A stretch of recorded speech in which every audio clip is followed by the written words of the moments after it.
Human trafficking is a legal term that is used somehow to describe illegal movement of human being from the place of origin to the place of destination. In the past, we used to know slavery. Human trafficking is sometimes seen as modern-day slavery.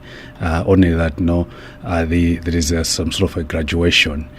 So human trafficking is a terminology that was accepted by the United Nations that beside drug trafficking, armed trafficking, we also have a gruesome, violent abuse of human rights.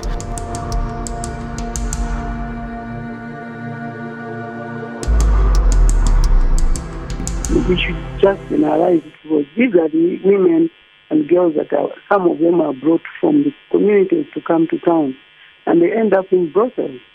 But also it can be beyond Malawi, it can be outside Malawi where the women are transported to do all sorts of things. Mostly it is sexual abuse. I think the issue is people do this in a very secretive way. If you go to Likuni, Chigirizano, the things that happen there, you can already tell that this is human trafficking because we have these young girls coming from these rural areas, converging in those places, and they are already packed in those small rest houses, which are more or less like brothels.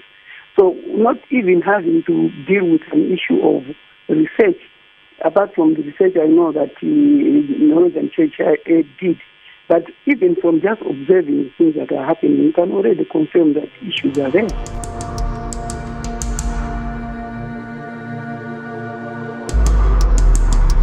The worst is that human trafficking mostly results into loss of life. Most people that have been victimized through human trafficking have actually lost their life.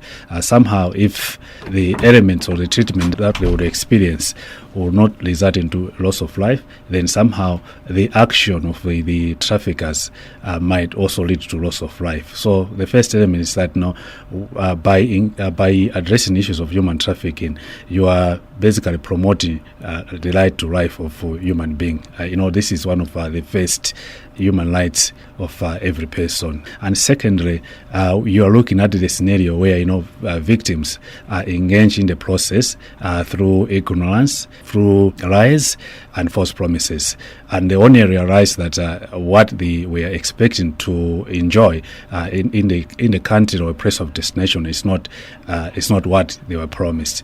Somehow they are exploited. They are forced to go into prostitution, forced marriages. At the same time, most of them are killed and for the purpose of removal of their organs.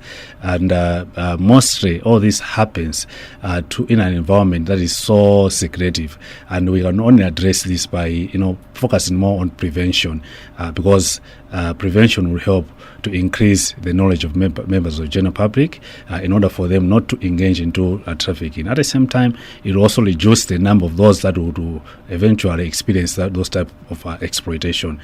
So we should be worried about human trafficking because of the end results. The impact of human trafficking is so severe, it's not repairable, and it can never be repressed. It leads to loss of life.